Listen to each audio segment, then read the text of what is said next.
we light our chalice with an invocation, words from Jacob Trapp.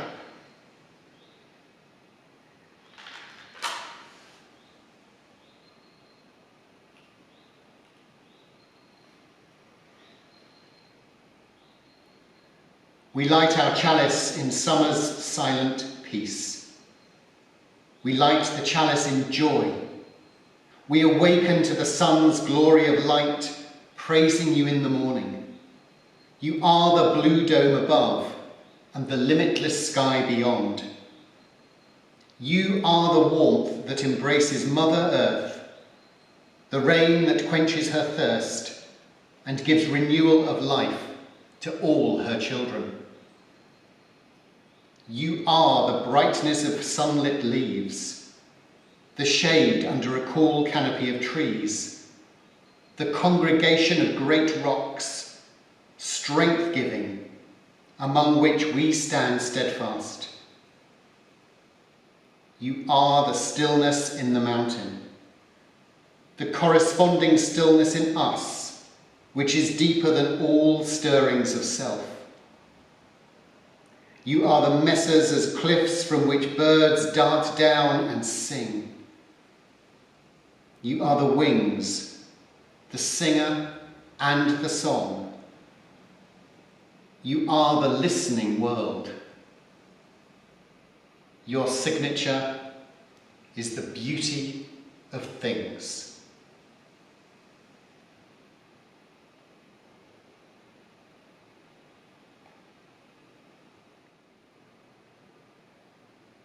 Welcome. Welcome to this, our 7th midweek reflection from the Seven Oaks Unitarian Meeting House. Our 7th midweek reflection since we closed for the problems around COVID-19. We meet virtually, taking time from our routine to stop, to turn our reflection inwards, to connect to each other and to our deeper selves. Whether this is your 7th time here or your first time, or any points in between, you are welcome.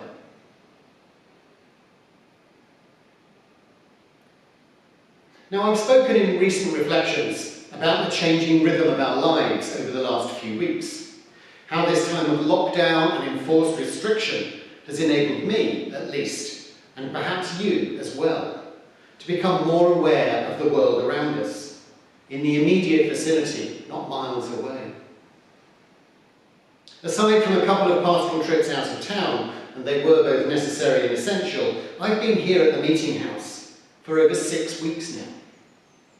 With a couple of trips to the closest supermarket a week, and a daily walk with the dog around the closest field, my world has seemingly contracted to the space here, in this meeting house and outside in the churchyard. And I've begun to notice more. The unfolding and the greening of the vegetation all around has been revealing. The gentle move from daffodils to cherry blossom to bluebells and now to hawthorn and may has been a complete delight. We have had butterflies, unusual ones for here, a blue, a comma, a brimstone. We have a blue tit nesting in the house. I watch it flying in and out of a hole in the mortar. And a family of foxes with several tiny cubs are making the most of the warm sunshine. And I am here too. I'm an equal partner in this wonder of new life and old life and ongoing life. We are sharing the space.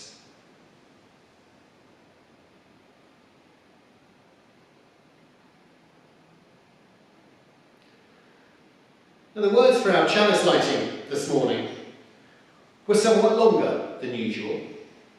It was a piece by the Unitarian Universalist minister Jacob Trapp, and it is in reality an invocation to the divine, a recognition of the greater wonder in which we live and dwell, and an acknowledgement of our place within it. In Jacob's words, we heard how the divine, God for many, is the blue dome above and the limitless sky beyond. The warmth of the sun, the rain that brings the renewal of life, the brightness of sunlit leaves, the shade under trees, the rocks under the sea, the cliffs, and onward and more. And with that beautiful closing line, you are the listening world. Your signature is the beauty of things.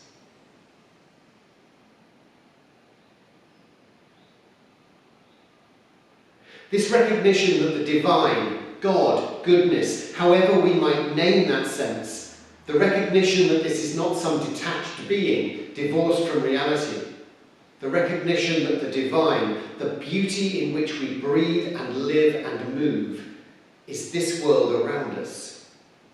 We are within it, we are a part of it, yet we are also reliant on it for everything, whilst recognising it is reliant on us to help maintain its beauty, both for ourselves, for each other, and for future generations.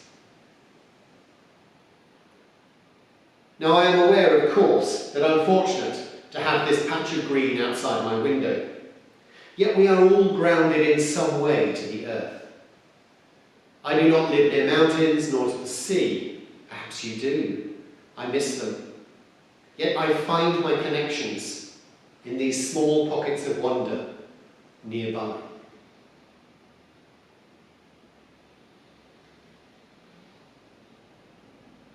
Yet perhaps this is only half the story, because deep down inside us, we have that connection too. Now, there's a well-known story in the Bible, the story of the prophet Elijah hiding in a cave, and he's listening out for his God. And he thinks the voice of God might call from the storm outside, or from within the rumble of an earthquake, or from a fire in the woods. This idea of the wonder of nature providing that voice of God.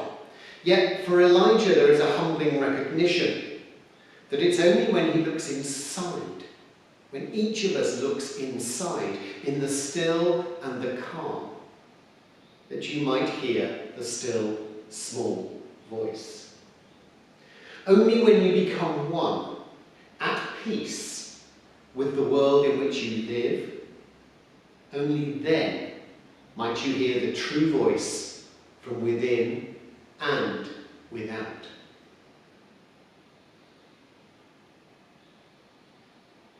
Now, this time of lockdown can provide an opportunity to become more aware of the divinity within us and around us.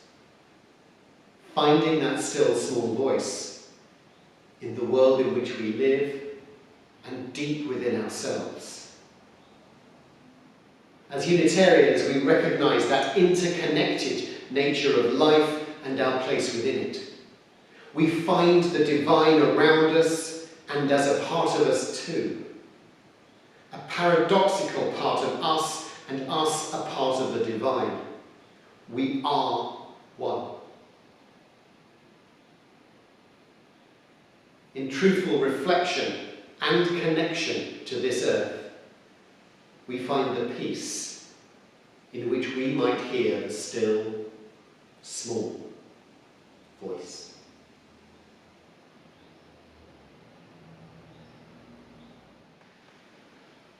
I ask us to come together now in a time of quiet and of stillness, becoming aware of our surroundings, feeling our connection to the place we sit, and its connection to the wider world. We are both the centre of our universe and the tiniest speck within it. The mutual dependence of ourselves and the world in which we live can drive our hopes for a better world. We are part of this wonder, and we strive to be at peace within it. As we settle our bodies, perhaps closing our eyes, focusing on our breath, I shall strike the singing bowl and we shall come to a time of stillness and quiet and reflection. I shall end this time of stillness with the second strike of the singing bowl. As we settle our bodies, focusing on our breath.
You are the stillness in the mountain, the corresponding stillness in us, which is deeper than all stirrings of self. You are the wings, the singer, and the song. You are the listening world. Your signature is the beauty of things.